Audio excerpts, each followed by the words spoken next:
Hello everyone and welcome to another episode of the I'll Try That podcast. I am so excited to be sat here chatting to you guys today. We have got Richard Wardrop, who's the marketing manager at Vault City. And I mean, do I even need to give an introduction to Vault City? We have talked time and time again about Vault City on this podcast, and we've had some phenomenal brews been sent our way by the Vault City crew. So yeah, first and foremost, hi Rich, how's it going? Hello, thanks so much for having me. Excited to talk about Iron Brew. So excited to talk about Iron Brew. So this is your take on, I mean, talk us about the premise of Iron Brew, because the name Iron Brew and Scotland just goes synonymous. It goes straight to my head. So talk to me about Iron Brew and where that kind of, all came from. Sure. So I'd love to say that we were the first brewery to ever do it, but there is actually a brewery in London that beat us to it, which is, I shouldn't have started with that, but yes, there is another brewery that talks about the original Iron Brew sour a lot of the time. But we basically looked to have a mixed ferm version, and we originally called that Girders, and the team at Vault City put that together. Well, it must have been 2019. The original came out, and honestly, like it wasn't that popular, considering when we look at like what we do now every January. Like, it's a strategic release for us. It's something that's inherently Scottish. It ties in really nicely with Burns Night, which is actually quite popular down south as well. Yeah, and just as a seasonal release, it's very helpful to pull us through what would otherwise be a pretty difficult month for people trying to sell beer.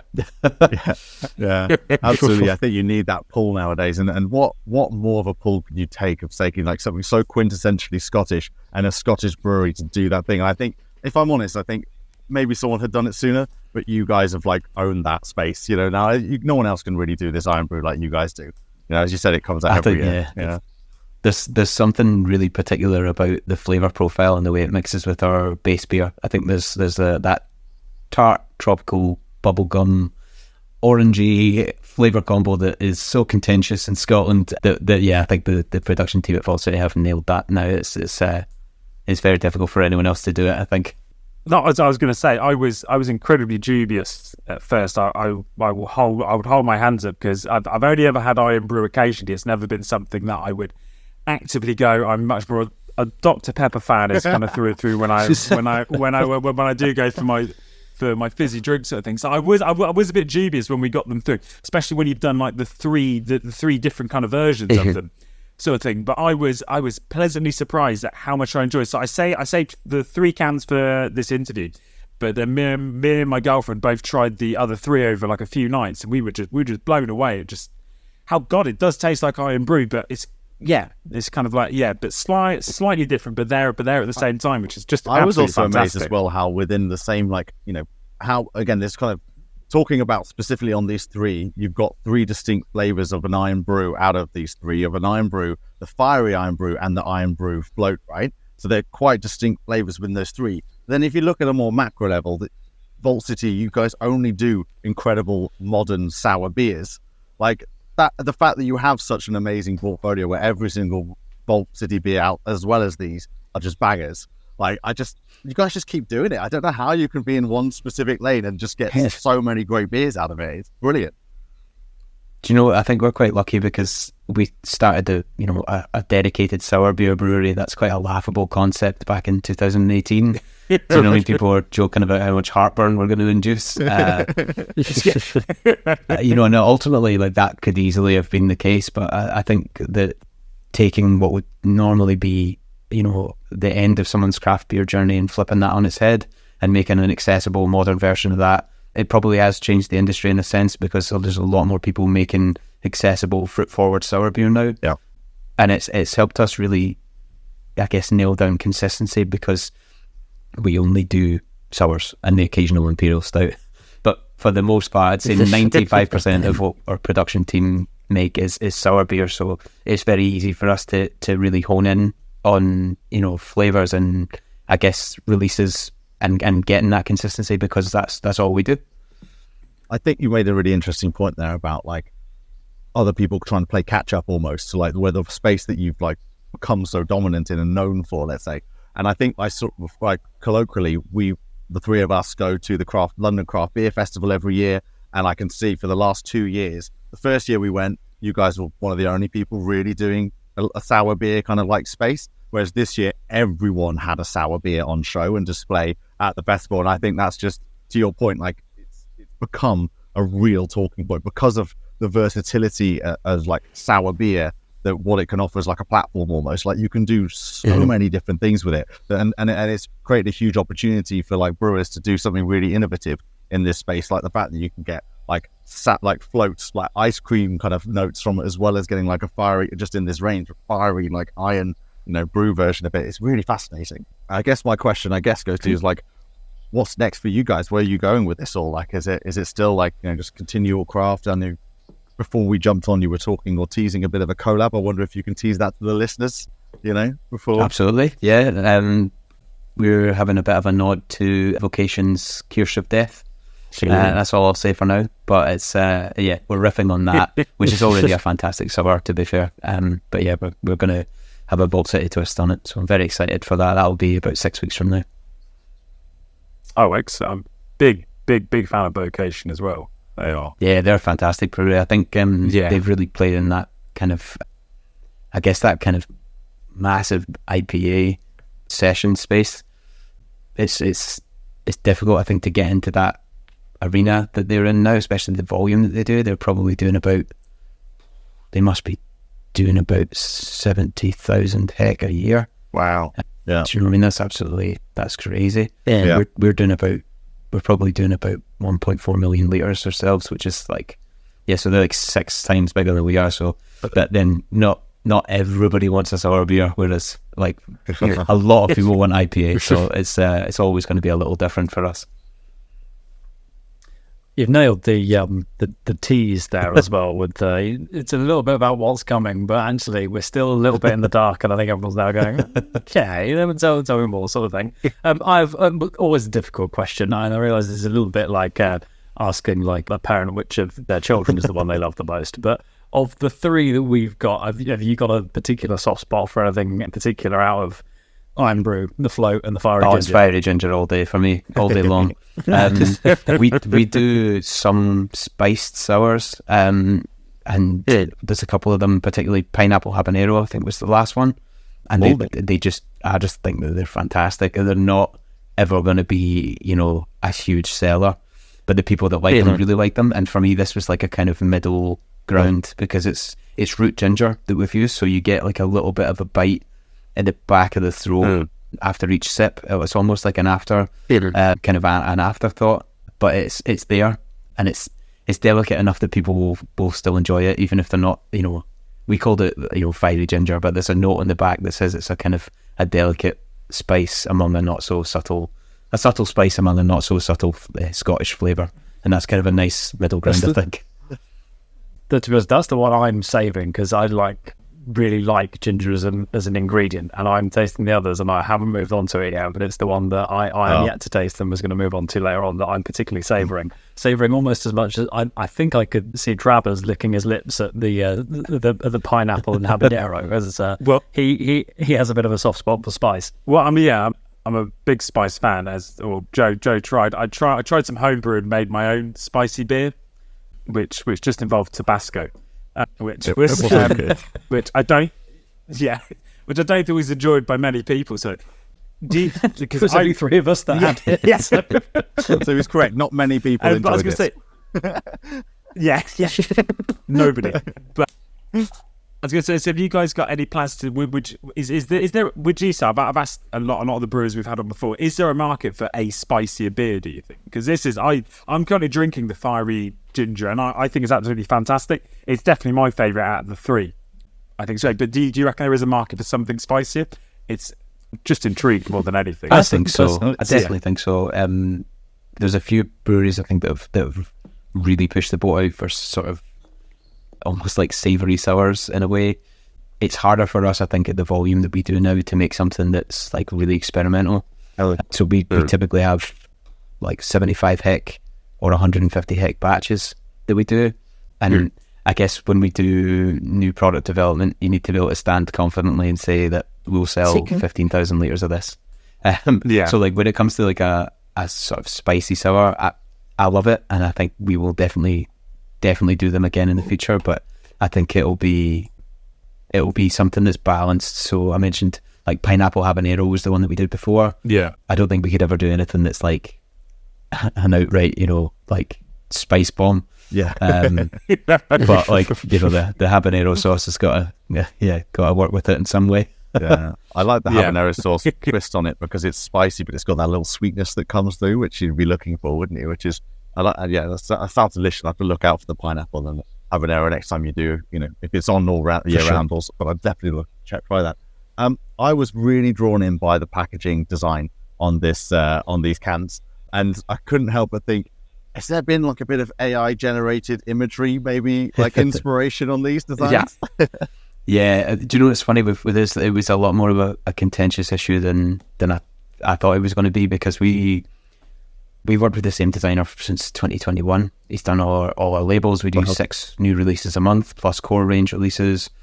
So it's a lot of design time and a lot of like art being created, really. And Ross, who works for a kind of freelance collective agency called Creative Beings, he came to us with a few design ideas for the Iron Brew trio. We weren't crazy on them, and then he said, listen, I've been playing about with something, what do you think of this? And we all really liked it, and to be fair, we've had a lot of like positive comments about it as well, but we've also kind of seen it as a bit of a learning curve, because a lot of people complained, that they said there's AI elements in this, which there absolutely is.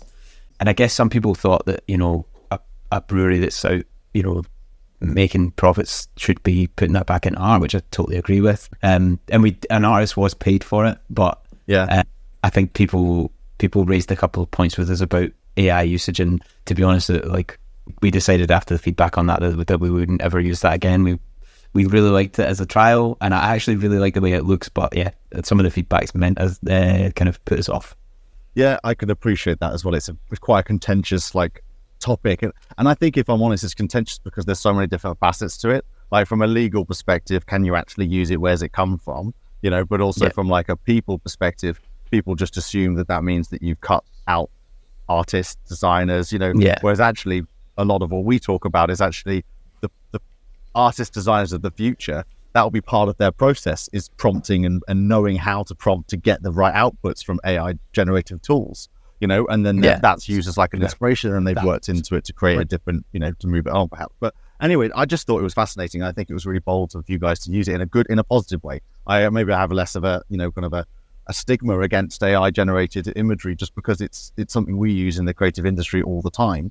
Maybe not on final pieces, but it's certainly something that informs the design process. And I think it's become even in the last year, we're never going back. You're never not going to have AI generative imagery as part of the design process, just because of what it can offer.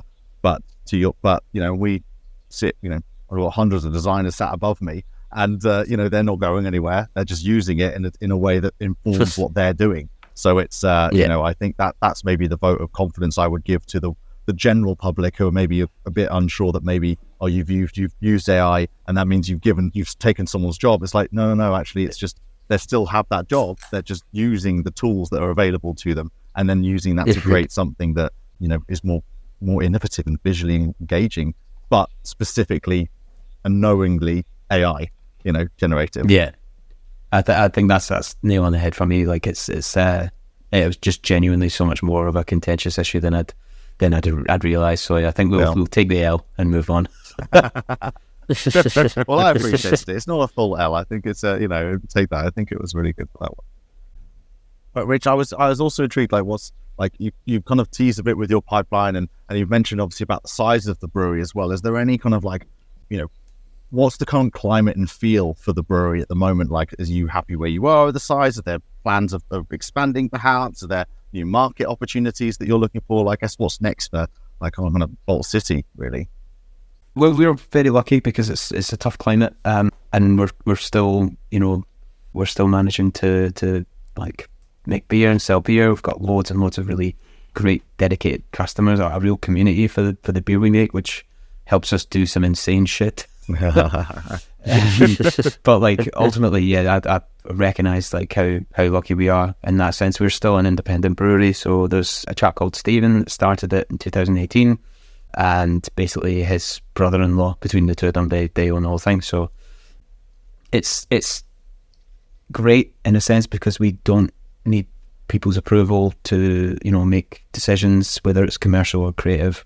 You don't have to run it by a board of directors, but it does mean that when you need cash for something, you really need to have capital at your back, which we very often don't. So everything that they've done so far, they've bootstrapped it. They're not like they went to some crazy private school. They're both two regular lads that built something up, from the ground up. So it's impressive to have gone to where it is. But I think sometimes if you step foot into our current office, you would probably see that it's been very bootstrapped. It looks like the type of place you would wait while your tires are being changed. It's a real working office. But the brewery itself, that's where they've invested the money. We've just had 8 new tanks installed over the last year. We've got a new canning line. We got a decanter centrifuge, which I'll tell you a bit more about in a second. But we've basically invested a lot into the production output, and that's helped us basically scale up what we're doing. But we're very much at capacity in terms of the unit that we're in. So the next stage for us is to look at an additional space or a bigger space. Wow, it's exciting. The next door neighbours to us are moving on, which is sad for anyone looking for plumbing supplies, but it's good news for Vault City fans.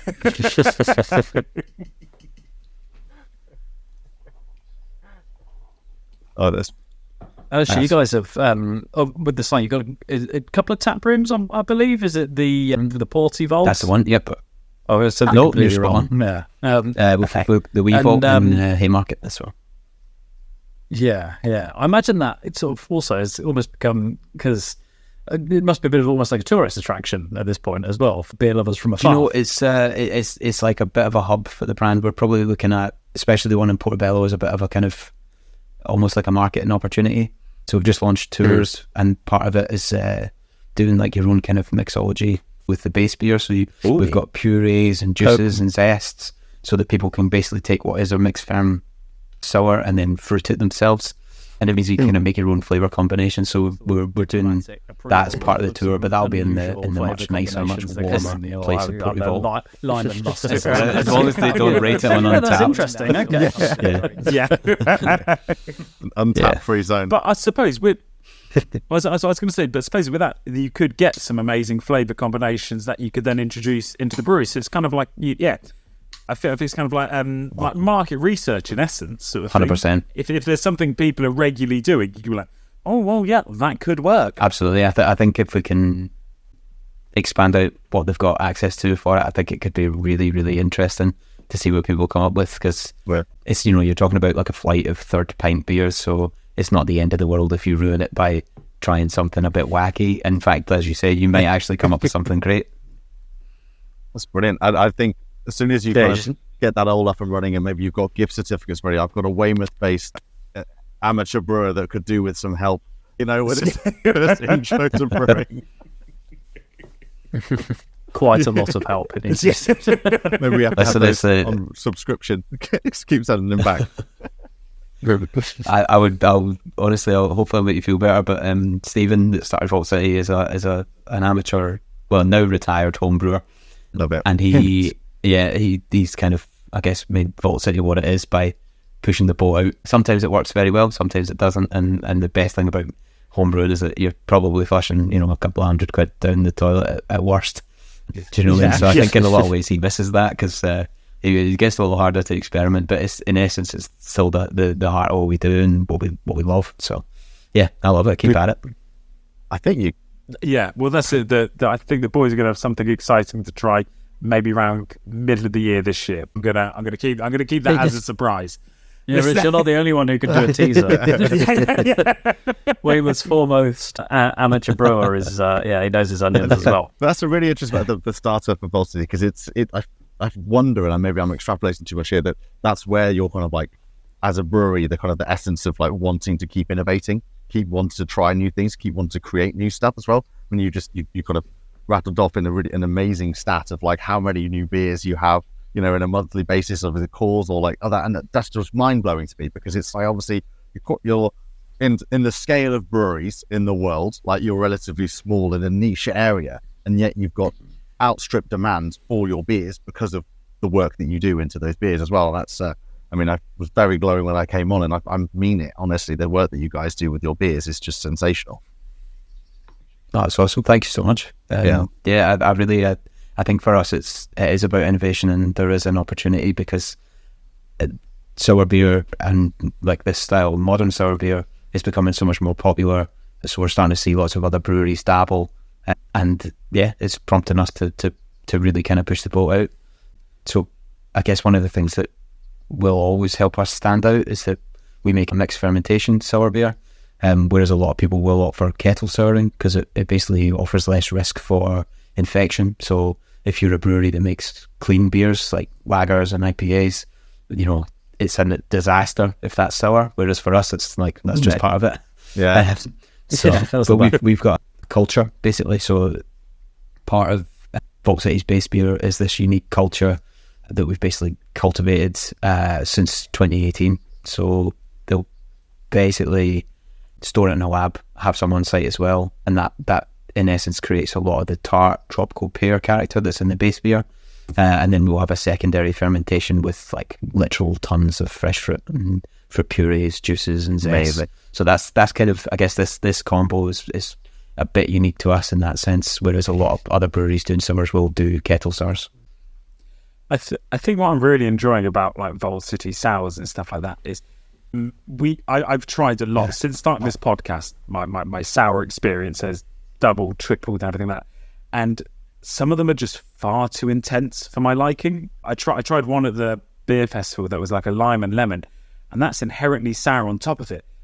It was just like drinking neat lime cordial at the end of the day, and I was like, this is horrific sort of thing. And I think it's once again, it's just a compliment to you guys that it's what you specialize in, but you have really nailed it. And as I said, I'm not an Iron Brew. I was never actively going out to try Iron Brew stuff, but drunk all three since we've been here, and they're lovely. They're just really good. We've only been recording 20 minutes, Drums. Yeah, it's been a long day. It's been a really long day. But that gingeriness, I think. I mean, Barbs, you're in for a treat when you get onto the fire one, because that was my favourite, and I was glad to hear, Rich, that you liked that one as well, as your top brass. Yeah, that was that gingery firiness. I love that kind of warmth that it brings down your back of your throat, like real ginger beer can do, and you've replicated that in a beer form, which is it's beautiful. I like that Drabbers has been unsure about some sours because I've criticised him for having just like a complete lack of a discerning taste in any way, shape or form. And I'm surprised you guys haven't asked me a little bit more about it, because I probably represent within the trio possibly the old school of a beer drinker. So actually, Richard, you may know that Drabbers and I have a constant debate on a really, really good best bitter. Right. I think it's best bitter. So, yeah, Timothy Taylor's we will name names. I'm mad about because, and he's not up Rich's strength at all. And actually, Rich mentioned a couple of other sours that we tried before, and I think we had one all together that was blueberry or raspberry. To be honest, I had a sip, and I my face probably said it all. But as much as I think I'd put on record previously, I wasn't much of a sour drinker, but I'm currently having a little bit of a road to Damascus moment, because it might be slightly influenced by the fact that I've probably visibly drunk lots of Iron Brew over the years.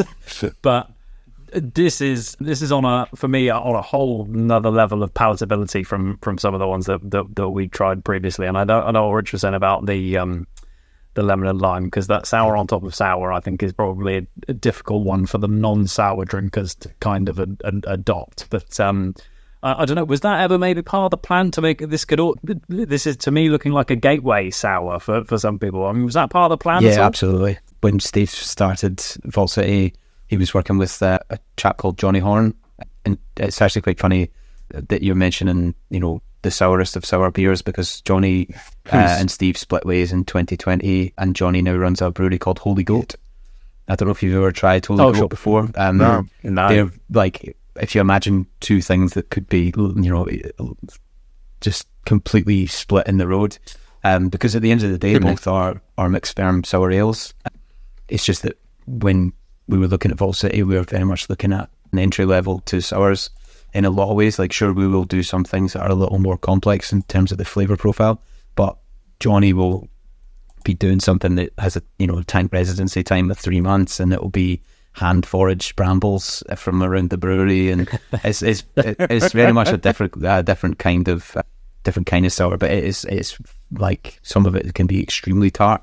So a lot of people that like Vault City start there, but will potentially end up still they'll be drinking like barrel aged saisons and lambics. It's just an interesting kind of split from the two breweries. And one of the things I thought that was really interesting was that Brewdog obviously launched a sour beer arm called Overworks, and I believe that was looking at creating something that was like a dedicated sour beer facility, because there is an accessibility to sours, even like the really deeply tart sour beers, that they're still probably more accessible to people that don't like beer. Well, because they don't have that typically bitter or malty taste.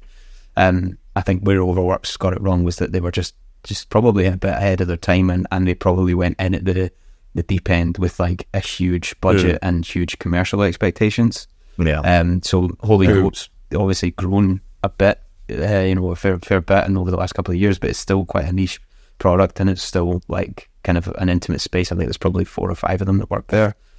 So like, I think Vault City going in at this other end of the angle is probably prompted by that, because Overworks obviously shut down shortly after that, and they transformed it into the Brewdog distillery, making all their spirits. But yeah, it's just interesting to see like someone making such a huge commercial bet on it, and at the same time, Stephen and Johnny starting this thing that focused on like really accessible fruit forward flavors. You mentioned a few kind of obviously big names and small names there in the Scottish beer space, or just beer space in general. But what's the kind of like the vibe or the kind of the feeling of like other breweries around Scotland as well? Because there's just so many amazing breweries coming out of Scotland, the last 10 years and plus. But it's like, what would you say is your interaction and feeling and expectations, I suppose, on Scottish brewing as a whole? I think we're very lucky in Edinburgh. I think that the brewing scene in Edinburgh is very vibrant because they've got such a prominent brewing and distilling course at Heriot-Watt University. So I know that we've had a few graduates in Vault City from that course. But because of that, I think especially just craft having such a boom in general over the last 10 years, there's lots and lots of people that have started great breweries that are, all kind of pocketed within like nice little parts of Edinburgh. So we're in Portobello, which is a kind of beach suburb. That makes it sound very, very glamorous. It's still Scotland, so it's freezing. Scotland, Saint-Tropez, how we all know that? It's beautiful. It's very cold. But then just a stone's throw from that, you have Leith, and in Leith you have New Barns who are making waves in a kind of almost like a very trad style. For a little while they had Don Zocco based there as well. You've got Campervan, you've got Pilot as well. So there's loads and loads of really kind of great craft breweries, and they're all within like 5 minutes walk of each other. So it's actually a fantastic city to visit for that. But I think in Scotland in general, like I'm probably biased because I'm based in Glasgow, but the Overtone for me, pound for pound, are one of the kind of best like American style IPA breweries in the UK. I think they're fantastic. So. That actually cuts into my it was normally my final question for the end, was a bit, which is almost to build a profile on you, is your favourite non Vault City beer. But you just mentioned that. Well, actually, no, you can widen out the field to the rest of the world if you like. I don't know. We question. had it's a tough question actually. Puts you on the spot big time, and also it doesn't have to be one. You can throw a couple of names out there if you like it. And if you can mention Timothy Taylor's, because it will wind the crabbers up, that'd be amazing. I mean, I'm a big fan of big daft smoothie sours. Like it's undeniable. I work for Vault City. It's almost like a prerequisite. Yeah. So I'm a big fan of Burley Oak. We were very lucky to do a collab with them, and it was devastating because the guy arrived, was so friendly. The guy's the kind of founder and brewer, and as I say, it's devastating because he just wanted to brew a sour IPA. And I was like, we could do something like the Dream series, like the Juice Rules Everything Around Me is their big smoothie sour series. And that's what we were doing, like a tap takeover event at our bar afterwards. And he was like, nah, I just want to brew a sour IPA.